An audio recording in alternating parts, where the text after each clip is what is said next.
Welcome to the Permanent Problem Podcast. I'm your host, Brink Lindsey, a Senior Vice President at the Niskanen Center. Each episode, we take a deep dive into the messy and uncertain transition from mass affluence to mass flourishing, exploring what I call capitalism's triple crisis and the potential for rising above it.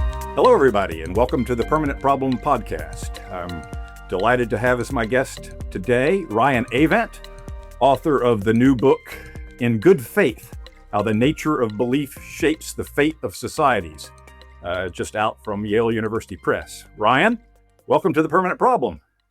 Brink, thank you so much for having me. It's great seeing you again. I was just reflecting today on when we first met each other, and I had that sort of combination of sensations. The sensation of that time accelerates the older you get, the faster time passes. Also, the sensation that I'm old. Put those two together, and we've known each other for a long time, but it feels like I met you the day before yesterday. It's been well over 20 years at this point, I think. Right around 20 years. Right around 20 years is right. Yes. Yeah. So I met you when you were still just a blogger. I don't think you were even freelancing with The Economist yet. Back in the good old days of blogging. And then you were a freelancer for The Economist, then a staff writer for The Economist for many years. And then a few years ago, you decamped for the private sector. But with this book already in mind or already started, but at any rate, to finish a book like this while being somebody with a real job in the private sector, that's a true labor of love. So tell me how the book came about and why did you write it? I have a feeling that it started as one thing and it grew given the times you were writing in. Very much so. Yeah, that's true. I had started it before I left The Economist, and initially it was really focused on some thinking I've been doing and writing I'd been doing about blind spots in economic thinking about how institutions work, how people choose to behave, what their motivations are, things like that. And so I had started digging into this and doing reading around.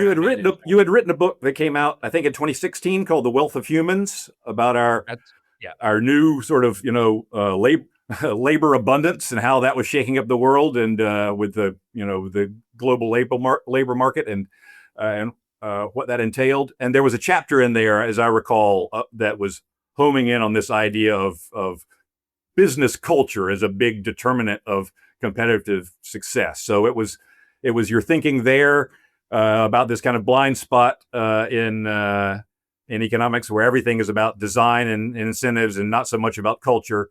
And you wanted to kind of fill in the blanks, but then you had the idea as you were going on that this blank that you were filling in had a lot more explanatory power than just this kind of narrow, wonkish task. You were explaining why the world was going crazy. Absolutely. Yeah. So in the 2016 book, there was this chapter on, as you say, how businesses work. And, really what I pulled out of, economics research, business research and other things was, just how important culture is to guiding these businesses. And, people have this code more or less for what it means to be a part of an organization. And they're sort of intrinsically motivated to abide by that. And that helps generate these good collective outcomes. And I thought on this and sort of realized this applies in many more cases other than just the business world. And if you take seriously the idea that what people's beliefs are and how they see themselves as identifying with different institutions or different groups, and you think that's really driving a lot of behavior, then there's good reason to think that is an important part of what holds us all together in aggregate and shapes what we're capable of as a society. So that's the direction the book began heading. And when you start heading in that direction, you are going against some headwinds, right? The contemporary smart set is kind of allergic to cultural explanations of anything. It's too mushy to quantify and really get a good analytical, rigorous handle on. And also it's not actionable. If you don't get this 5-point policy reform agenda to fix the problem, because that's not how culture works. No. So it's some combination of this is loose, unrigorous thinking, and also I don't care where you drop the keys. That's gloom over there. The right under here under the streetlight, we can see what's going on. That's right. That's right. Yeah, and for most of my time working in and writing about economics, I shared that view, right? I was like, it's unserious people who really think about this fuzzy stuff. And if we really want to fix a social problem, we need to think about it in terms of incentives and, adjust the dials just so, and then we can, if we do enough of that, we'll get to a good place. But that just ended up feeling inadequate. And I think it felt a little inadequate to me before 2020 and sort of everything that's followed from there. But after that, and sort of going through the wrenching experience of, those years, and I guess really beginning around 2016 and then sort of through the next decade, it felt to me like this isn't a small thing. This isn't a small detail. This aspect of what holds societies together that we're ignoring. Actually, it's really, really important, and maybe becoming, ever more important as we move into this sort of post-materialist society where we don't have to spend most of our day focusing on how we're going to put bread on our table. It really ends up mattering a lot more what we're, how we feel about ourselves and what we think matters, and what we're trying to achieve in our lives. And there has been serious, rigorous academic interest in culture and cultural evolution over the past couple of decades that has somewhat weakened the taboo on exploring this terrain. But still, and when you step back, and don't take for granted the conventional wisdom. I mean, human beings are cultural animals. That is our distinctive thing, right? We have a whole repertoire of behaviors that we didn't come here instinctually with. We learned them from others, and then we pass them down to the next generation, and they survive us. They predate us, and they survive us. And nobody else, we're finding little bits of culture in the animal world, but nobody does it like us, right? The wealth of cultural inventiveness and the sheer crazy variety of crazy things we can believe and organize our lives around and take completely seriously. That's as close to the core of human identity as anything. So it kind of makes sense. It's an important explanatory variable, right? I mean, I certainly agree, and I think we, sort of the anthropologists and behavioral scientists who sort of study this, I think, take this idea very seriously. But in economics, and then probably just in the lay community as well, I don't think we have ever really fully appreciated the extent to which our evolution as a species was driven by this, right? That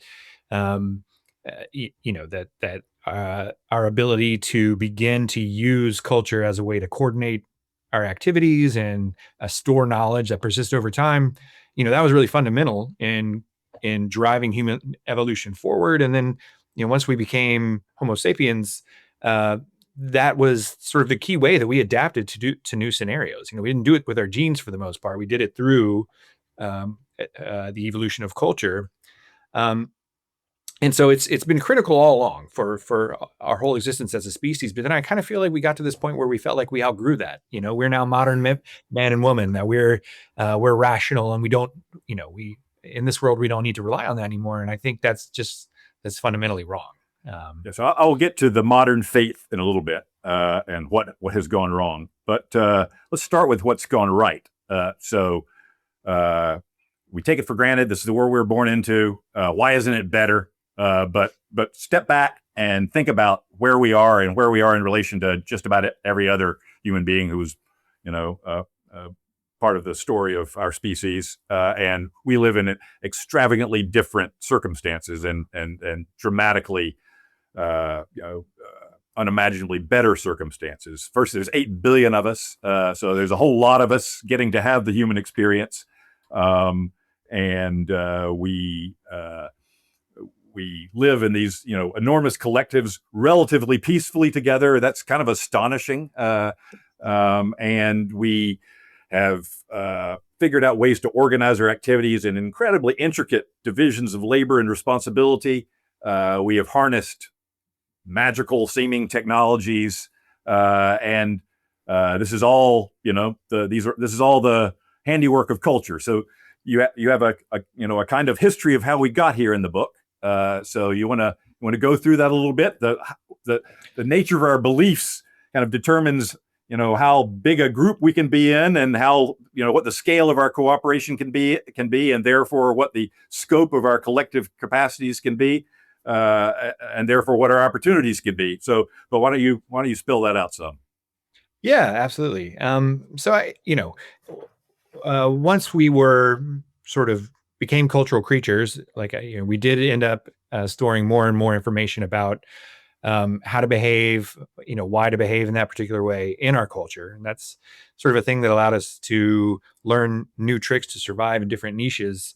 But if we think about all the different aspects of culture now, all the different ways that we conceive of behavior with all the different subtleties, all those things had to be sort of discovered or invented or stumbled upon.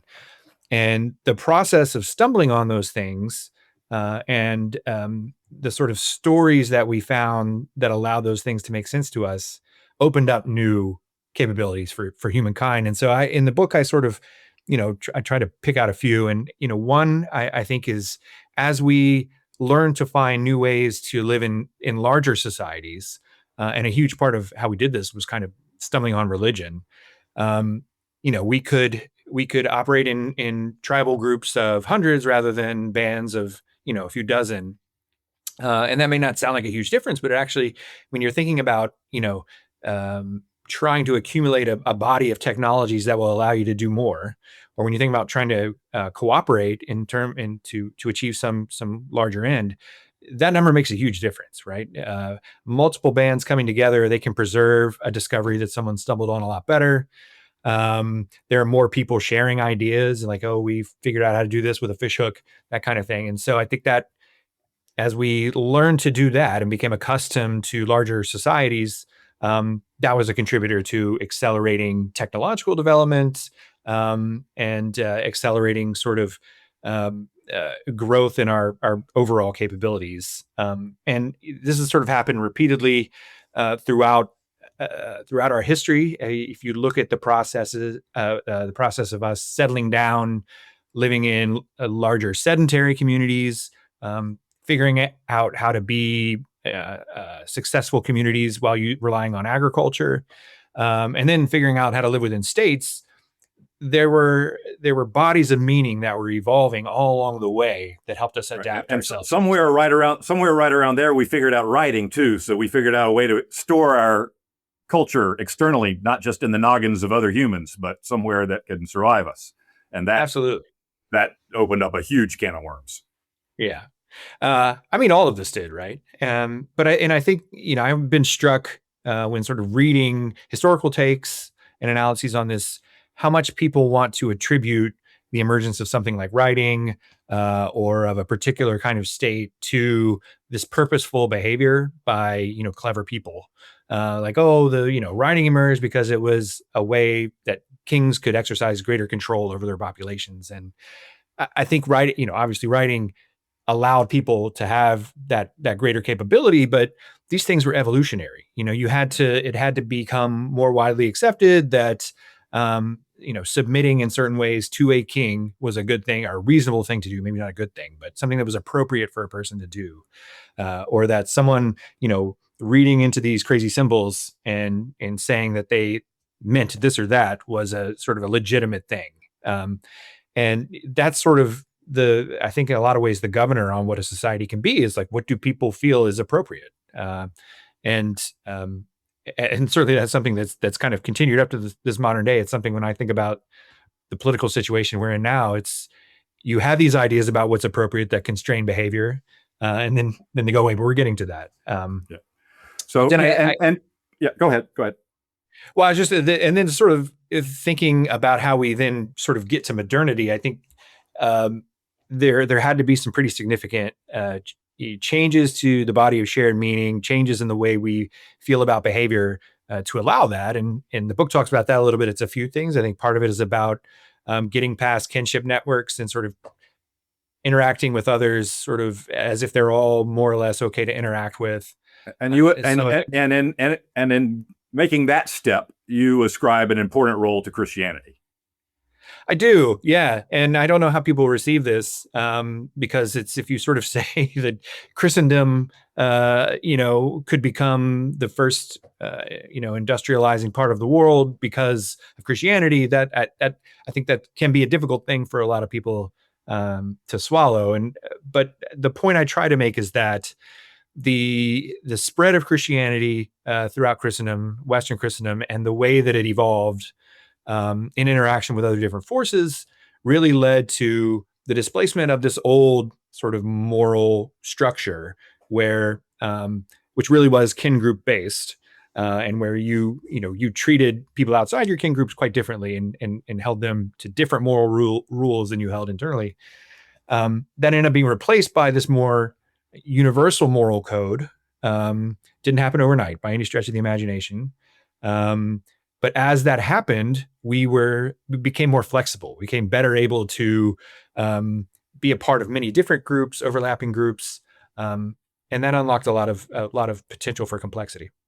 You have a nice metaphor, at least nice for a baby boomer geezer like me, of saying that that we went from a society where you built cultural institutions out of Lincoln logs to a Lego society where you've got these kind of modular pieces that can be, you can build stuff with Lincoln logs, but you're kind of constrained by what you can build.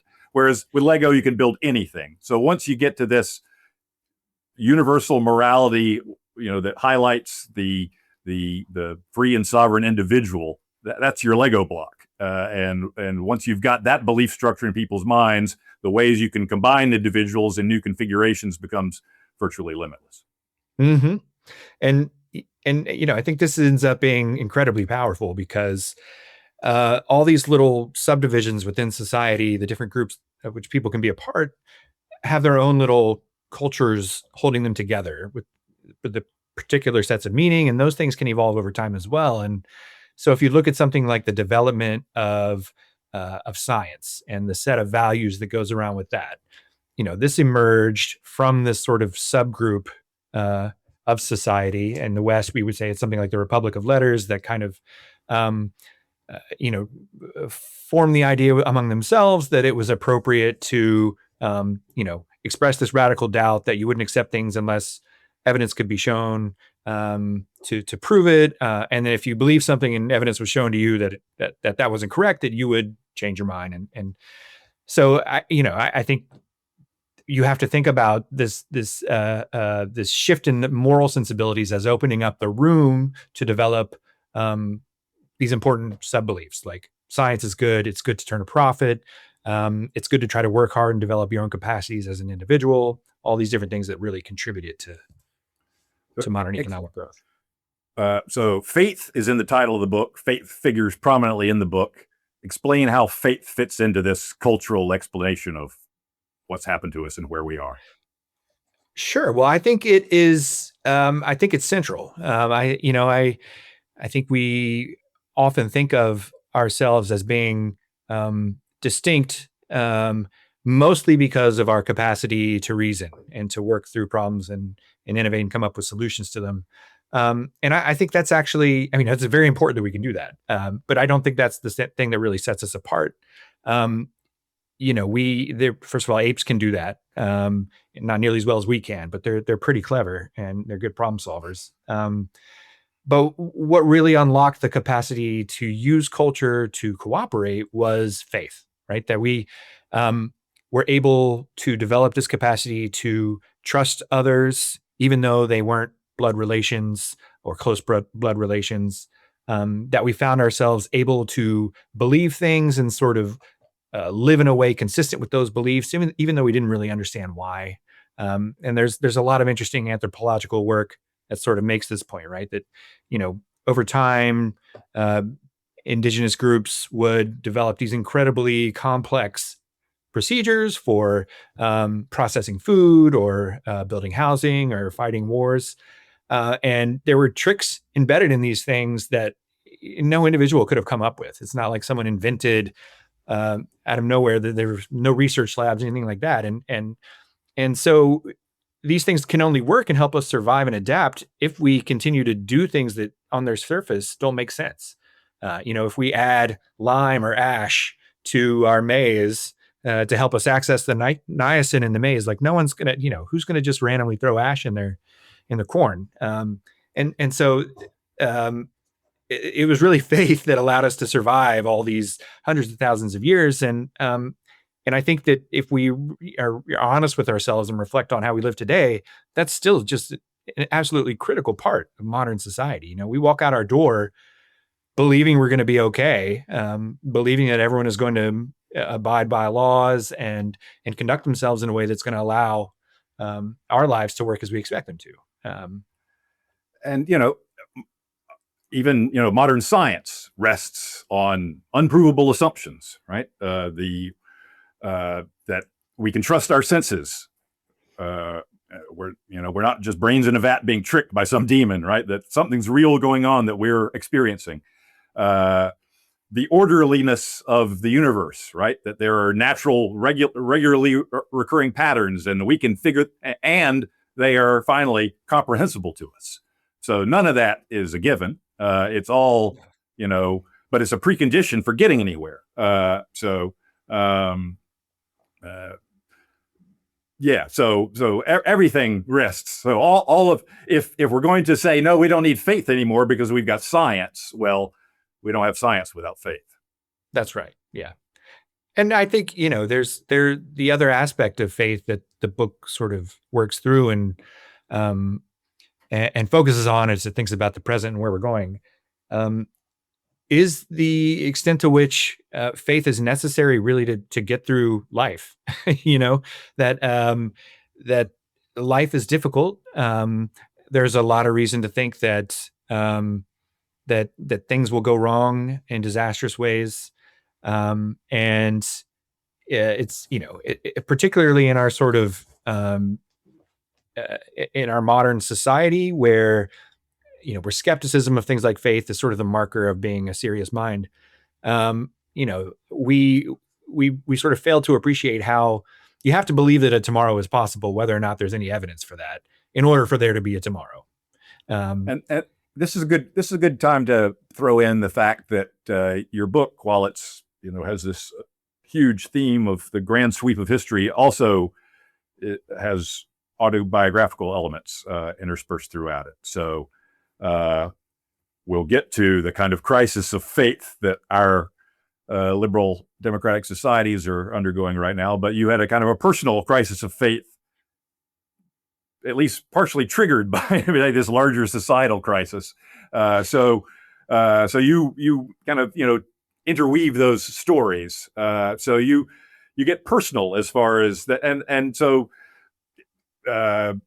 Culture starts with belief. Belief starts with what's going on inside one person's head. So that's a nice, it's a nice jumping off point. But you got to gratitude for there are wonderful things that I get to be privy to because I'm alive, and I'm grateful for that. And I don't want to let those people down, and so I need to get my shit together so that I can live up to them.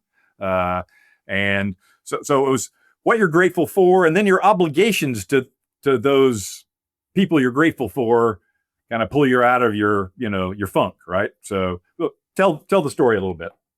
Well, you've done a great job sort of summarizing. I mean, I think the sort of short version is that I, as many people do, and when you get to sort of midlife, you start to question a lot of things. I'd always been sort of prone to depression. And so, I, was struggling with that as per normal, but as, the world developed around me in ways that seemed very ominous, that kind of, added to the burden that I felt like I was bearing. And as we got into the pandemic and the aftermath of January 6th, I really became quite deeply depressed um, and just sort of didn't really know what to do with myself. It's fair to point out, like a lot of people had, have had tough times over the past decade, and certainly a lot of people had tough times during COVID. Um, but most people have the luxury of tuning politics out, right? So people with weird jobs like working at think tanks or working for a political magazine, you don't have that luxury. So we had to, like poor Malcolm McDowell with his eyeballs propped open while they're beaming the horrors at him, right? We couldn't look away. We couldn't look away, no, and we had to try to think about where it was going. What lay ahead, and that could often be a bleak thing to contemplate. But I eventually got fed up with myself, and I sort of, landed on this personal realization that if I take this incredibly, gloomy outlook as my baseline, like I'm always going to be miserable. I'm not going to be a good person for the people who love me.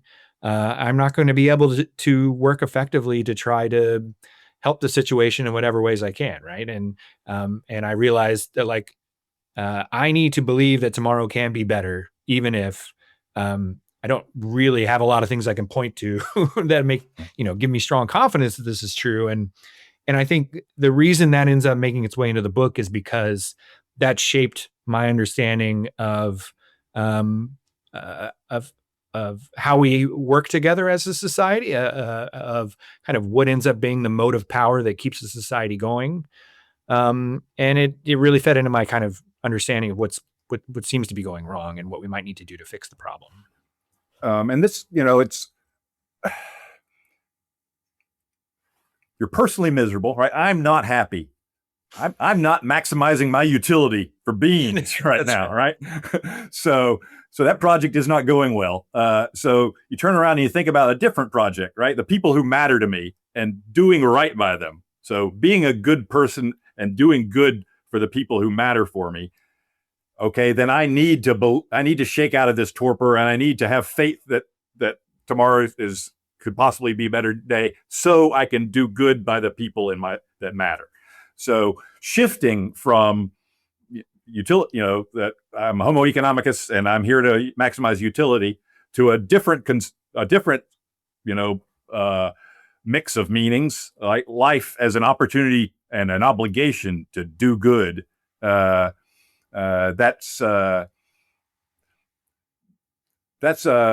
You're explicit in planting that flag in the ground in a way that a lot of contemporary liberals are very shy to do, right? That we don't want to tell anybody how to live or what's good. It's all up to them. We're just going to set the conditions for them to figure it out on their own. But you've broken from that. Yes, and part of sort of the evolution that happened with me was looking around and wanting others to behave better, to behave more responsibly, more conscientiously, wanting them to do that because that would make the world better and or prevent bad things from happening, but also because I felt like it would make it easier for me to be better, right? That we all, it's important that we all hold each other accountable. And so I think looking around at how things have sort of happened over the past few years, it's been incredibly frustrating, the number of people who haven't hewn to what I sort of would think are the right sort of paths of behavior. They haven't done what they were supposed to do. They haven't stuck by the principles that I thought we all took seriously, and so on. And so I think it's very difficult for me to look around and see that shift in behavior and not think that that's closely linked to what's going wrong. The sense. Yeah. The sense. Yeah. It feels like we've given ourselves permission to behave incredibly, self-interestedly, to not heed the obligation to do right by others. And that's because that's so important to keeping society functioning well. that ends up being a key cause of sort of even talking about the obligation to do good, and then the reason we're on Earth is to do good and help each other make it, help make our us better, into better people. That just all kind of sounds cringe, by 21st century very cringe standards, right?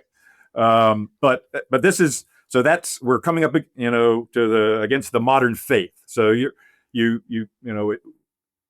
is different kinds of faith have brought us to this kind of exalted position,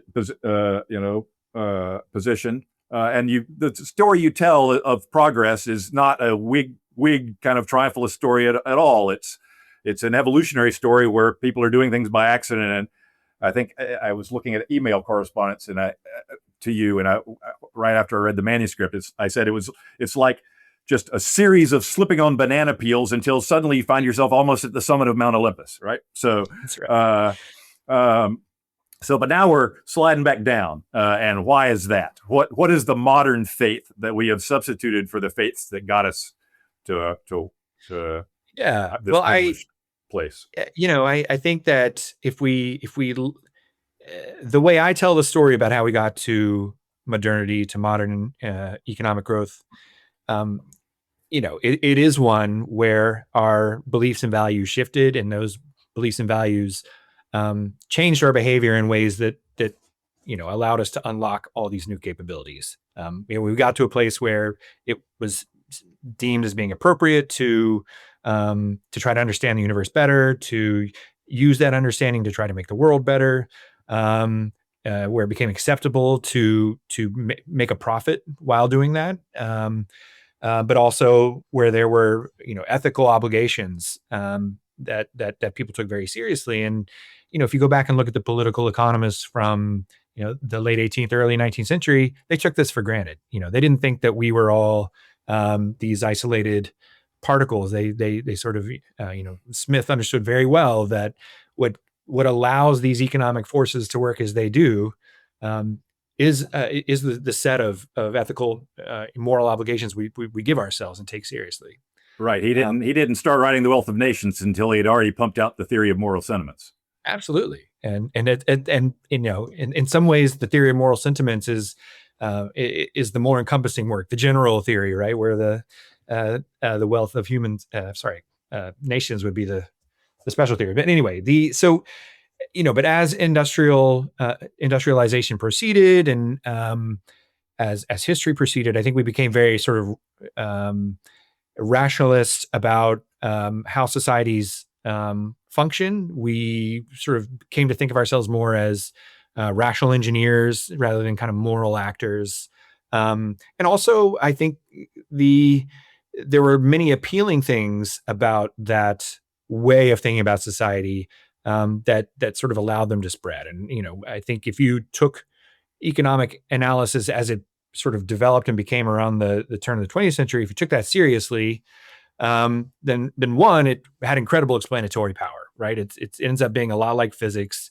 You can sort of, get close to having an equation where you can crank out and predict what's going to happen about our social world, which is a very tempting thing.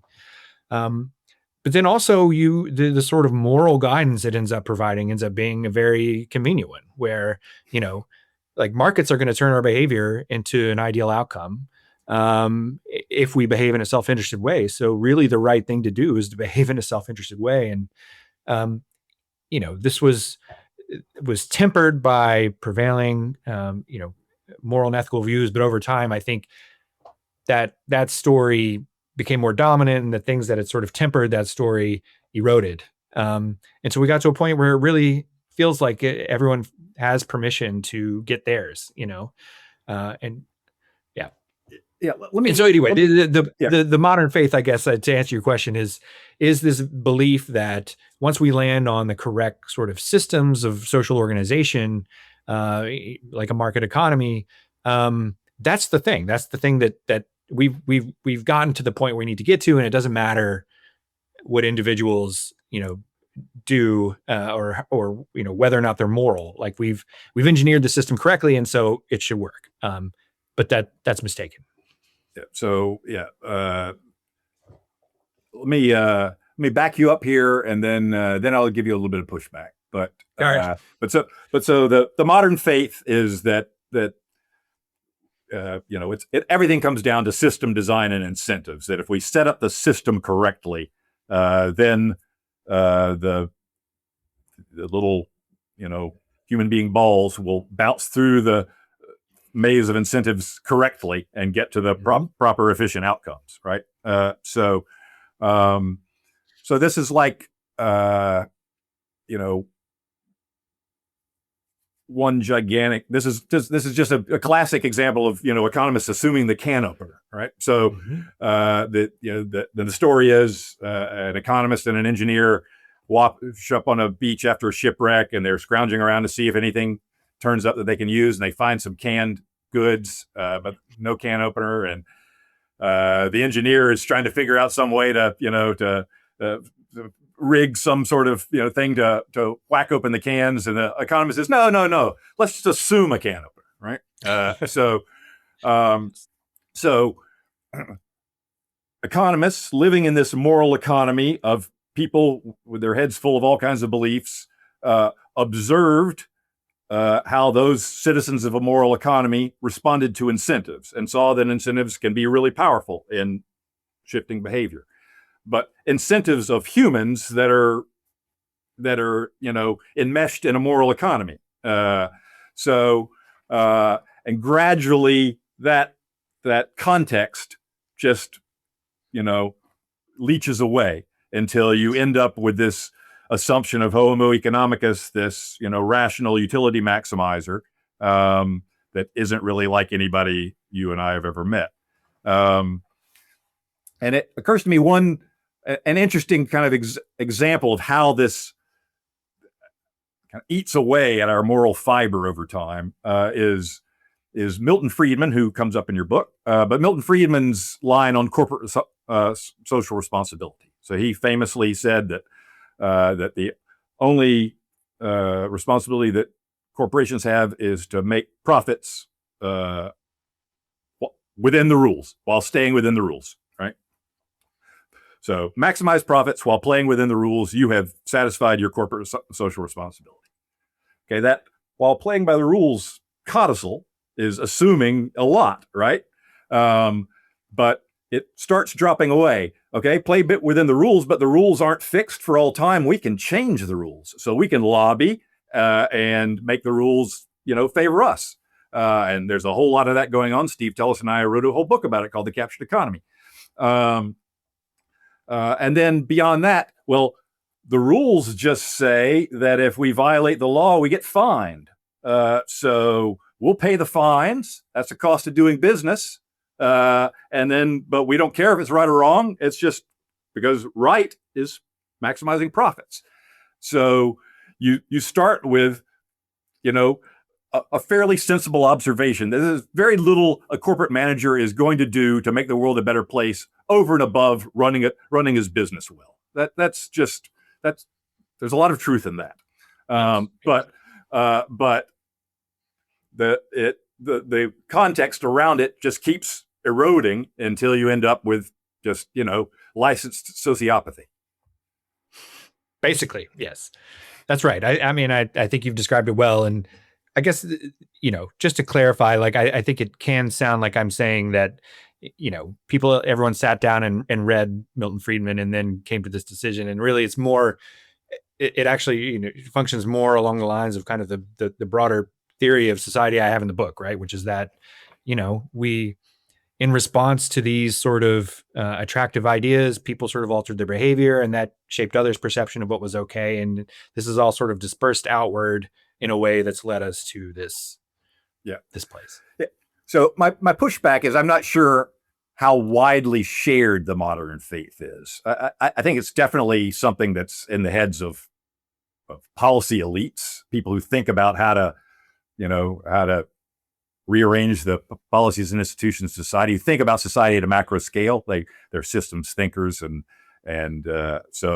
but just ordinary Joes, I'm not sure how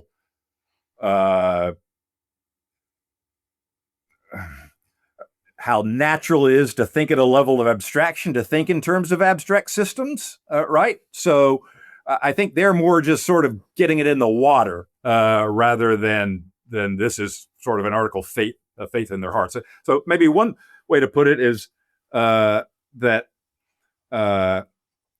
it's not that the impersonal systems of markets and bureaucracy, the systems that create the incentives we live by, it's not that they've inspired too much faith.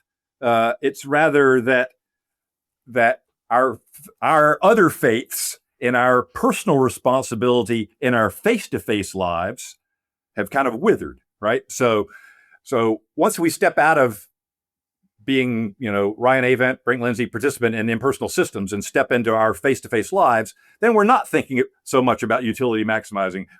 Am I a good husband? Am I a bad husband? Am I a good friend? Am I a bad friend? Am I a good neighbor? Or am I a bad neighbor? So that's moralized, in your face-to-face life is just, it's not, it just runs by different rules than impersonal cooperation. And so good faith obviously can't be dispensed with in dealing face-to-face with others. But our face-to-face relationships have become a lot less important to our lives than they were, at least practically less important.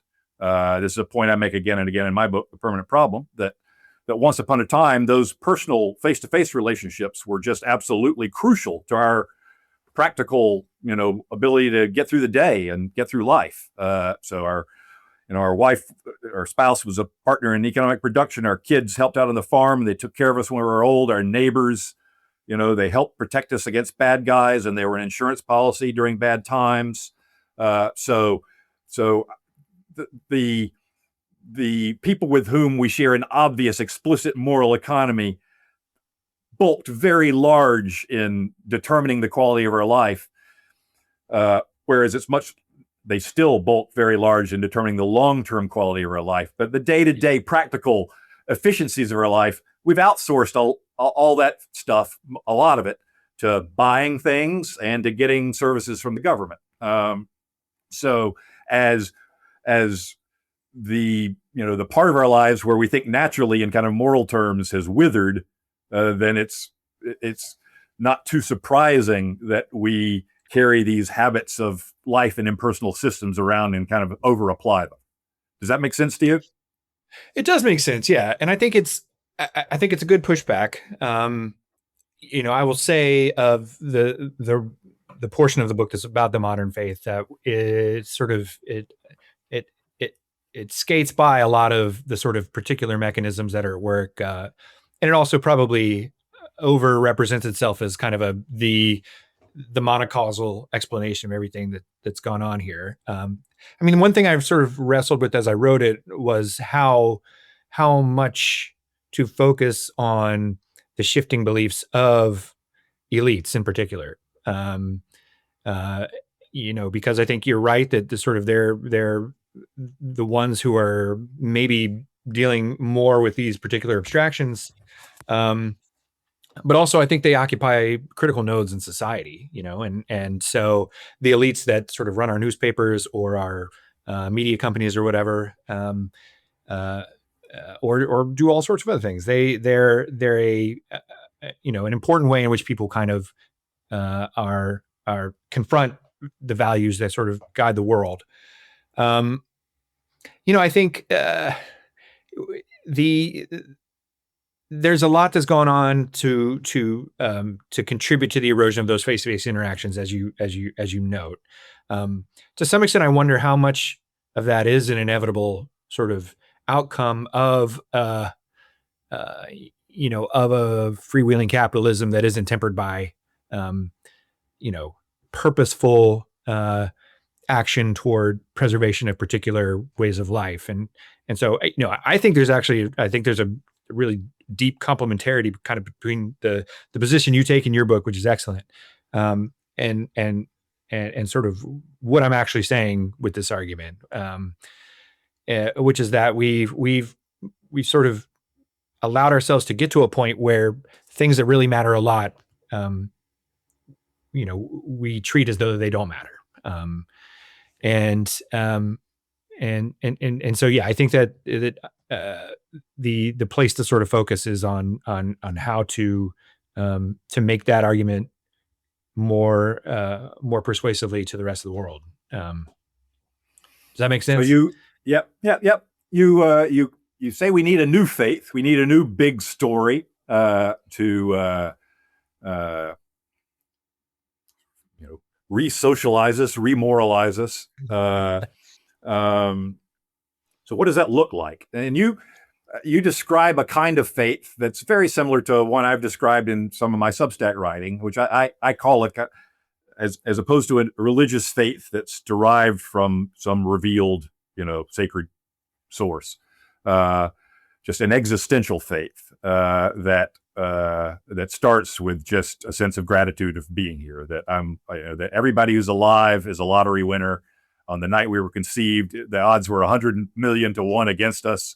But we're here. We get to have this amazing ride. Yes, it's full of sadness, but it's also full of joy and wonder. And it's full of opportunities to tamp down the sadness and build up the joy. So to lean into the best parts of life, right? So you start with that, just,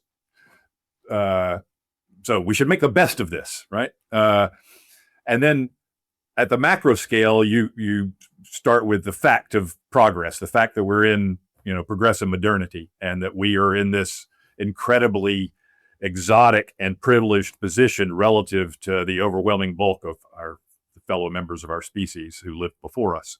So this should give us hope that things have gotten a lot better. And therefore things can continue to get better, and therefore it's our obligation to make them better. Is that how it all that's sort of the loose syllogism or associational thinking that pulls you towards from facts about the world to a sense of moral obligation? I think so. Yeah. I mean, I think the long arc of progress is critical to it.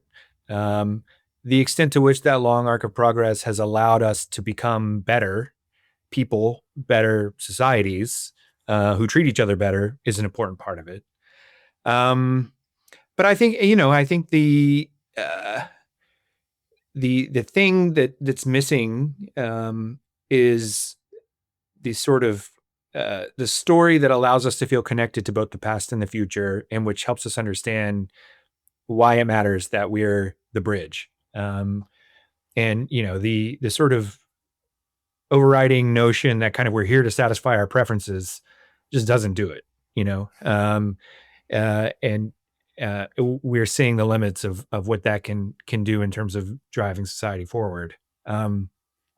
I wish I had a very clear idea of kind of what the correct story is that's going to say, it's going to bring it together for everyone. But you're refreshingly, self-deflating, right? You say, I'm not a prophet. This isn't my job to do this. Yeah.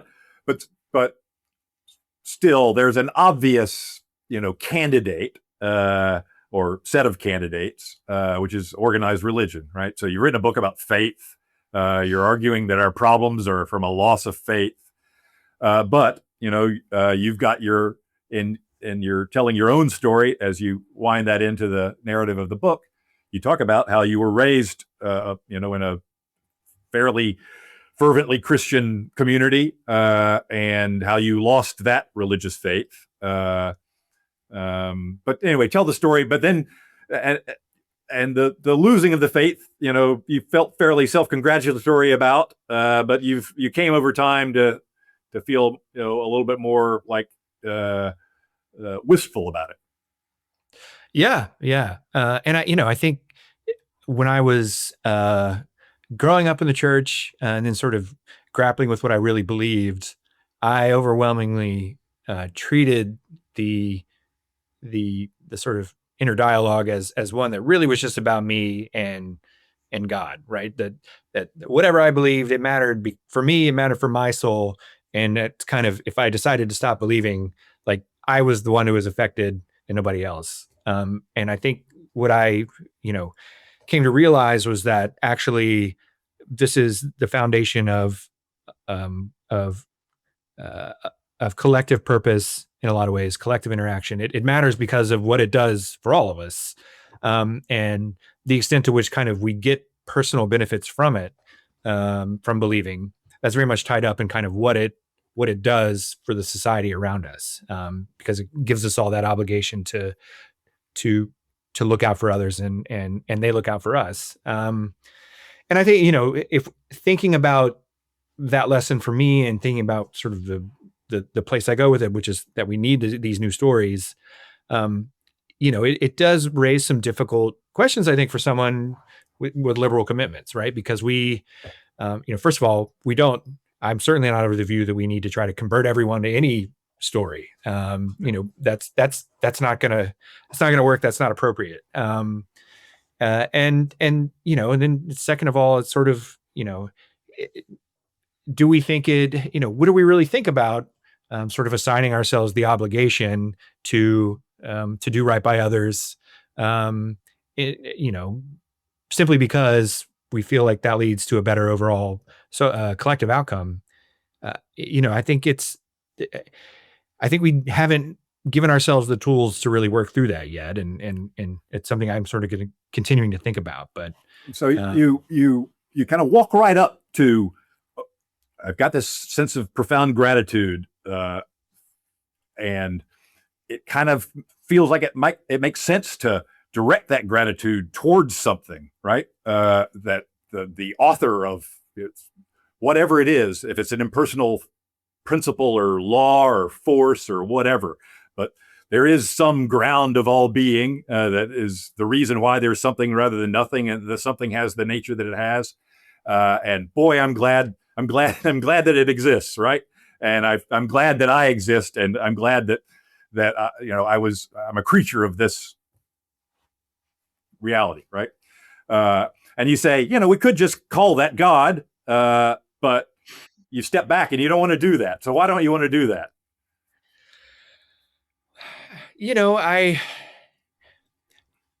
I don't know if it's right to call it God. I don't know if that's what if that is an honest way to label it. It'd be easy enough to just sort of not worry about it and just say that that's God, but it doesn't. I sort of feel like I'm not sure enough about that to run with it. You know what I mean?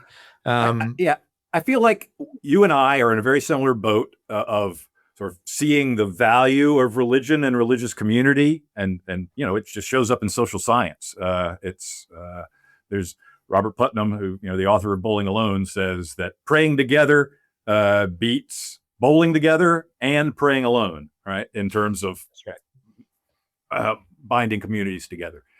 So it works, and it works better than anything else, which suggests there's something going on there that's important. So we resist because the religious story of Christianity is typically presented as a factually true story, and we don't believe that really happened. So you say, yeah, I don't want to be a pretend Christian. Right. And so this seems to me like a spiritual plight peculiar to post-Christendom, which is that I live in a Buddhist country so I'm in the Thailand is Theravada Buddhism is really anchored in the life and teachings of Siddhartha Gautama, the original historical Buddha. But many Buddhists in the Mahayana tradition, they're completely off. They don't care that much about that historical figure at all. And nobody in Theravada Buddhism is obsessing about the historicity of Siddhartha Gautama or getting much of anything on that, right?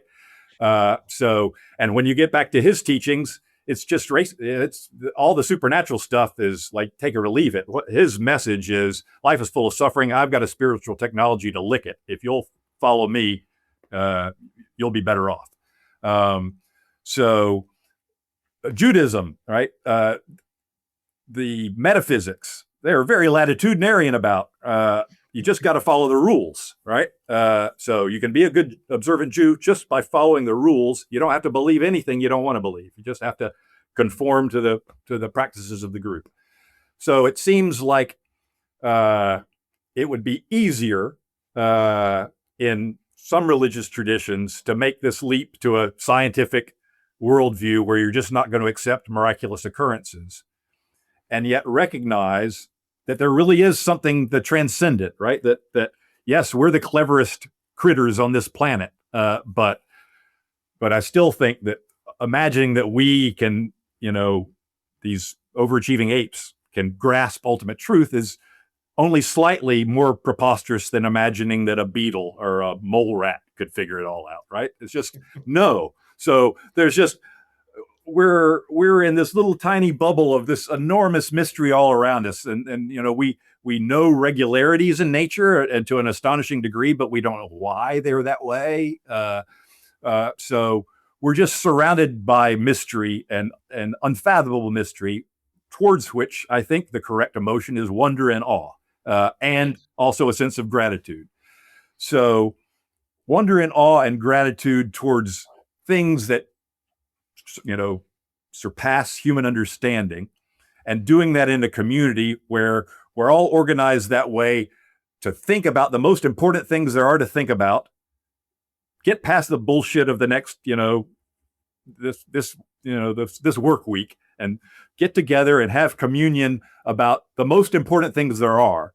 It does really feel like there's no substitute for that. But in our culture, the religion on offer is a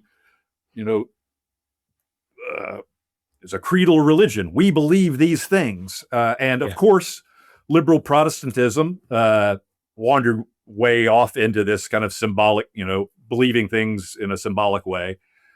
But I think in a kind of never explicitly, right? The ministers wouldn't, confess their lack of belief in the resurrection to the flock, because they don't want to harsh anybody's buzz, right? So you have these communities of liberal Protestantism where they're all reciting the Apostles' Creed, but some of them mean one thing and some of them mean another, and they're not talking to each other honestly about it. So it feels like there is a missing kind of Christianity that could have existed, that never has, that's explicitly mythological, that says, look, like, there are truths about the nature of existence and about the human condition that can be better expressed in myth which is kind of like art, than they can be in just prose, and through symbolism and kind of by indirection, and the myth of the Christian story that God came and participated in our suffering, and that he came as a, not as a king, but as a poor kid born in a animal trough. That's just an amazing story with amazing spiritual truths, inside of it. So it would be awesome to be able to tap into that cultural power of that myth. But that's not how things evolved. It's not really an option on the table. No, it doesn't seem so. And we're probably particularly hard-headed about it because of, in part, because of the sort of cultural legacy of Christianity that kind of led us down this path toward modernity. At the same time, views about Christianity have evolved dramatically since, Christ. And there's nothing to say this isn't out of reach. I think the thing that I feel a little uncomfortable about in certain terms of, turning the Christianity appreciation into something that's mostly about stories. It's just that I don't want people who believe other things to feel pressured. And I don't feel like, it's, when you say this story is the answer, it sort of necessarily implies that other stories aren't. And right. That makes me a little uncomfortable, but it's possibly, I'm just, overthinking this in a lot of different ways. I guess this sort of add on to kind of my individual perspective about this is that, and you alluded to so, but my feeling is like, now I live in a Buddhist country, so I could do that. It wouldn't be, but I've felt I don't want to be a parody of myself, right? So that's like why I did not buy a Porsche in my 40s, So, and the searching in a Western intellectual who ends up becoming a Buddhist, that it just feels to me a little try hard, right? So, so we are born into cultures. We didn't choose them, all right? But you and I were born in the West. Our cultural matrix is Christian. So it doesn't feel to me like it's forcing it on other people to say, oh, this is what we're born in. So if we're going to find a religious story to rally around, the Christian one makes a whole lot of sense because that's our culture. But yeah. I think one thing the book sort of works through is we talked about this earlier, right? The extent to which new forms of belief enabled new collective capacities, capabilities, right? And when I sort of muse at the end on how we can find new stories, I think the thing that's feeding into that in part is that there's so much more to discover about the universe. And discovering those things is going to happen in parallel with us uncovering new ways of conceiving why we're here and what we're meant to be and what to do, right? And so I think in some sense we need to embrace the idea that the stories we have inherited from the past are not going to be the ones that carry us to the future, and maybe that's thinking too far ahead. And if we're just dealing with the next 20 years, this sort of, that's good enough. But ultimately we have to, we don't have to, we ought to be open to the idea that we can achieve greater understandings, and that we will come to understand, we'll come to appreciate things about the way the universe works, the ways that our society develops that are new and better, and that can be a very hard thing to imagine. And it's another, it's a case where it'd be super helpful if I were a prophet and could say, here it is, but it's a thing that we have to sort of grope our way toward collectively. Yeah. And let me I don't want to leave the impression that I am criticizing Westerners who have turned to Buddhism and find value there. The problem is all on me, right? It's just my sense of self-consciousness, not that isn't a perfectly fine thing to do. So maybe the story that's going to pull us out of this jam has not been written yet. But maybe there's some little prophet out there right now who's tapping into our spiritual angst, and he'll save the day, or she'll save the day. But or maybe until then, we just gotta we have to keep the faith, right? We do. We have to realize it matters. I'm hopeful that we will. That's right. So even without any terribly firm ground to rest on, the faith that we made it this far, and that we can there are real possibilities to make things even better than they are today. That ought to be good enough, at least for now. But we've gone over our hour, Ryan. I think we'll wrap it up here. Thanks so much for coming on the show. Great talking to you, and best of luck with the book. Thank you so much, Brink. It's always great to talk to you, and I appreciate you having me on. Thanks for listening to the Permanent Problem Podcast. Check out my essays on the permanent problem over on Substack, as well as at the Niskanen Center website.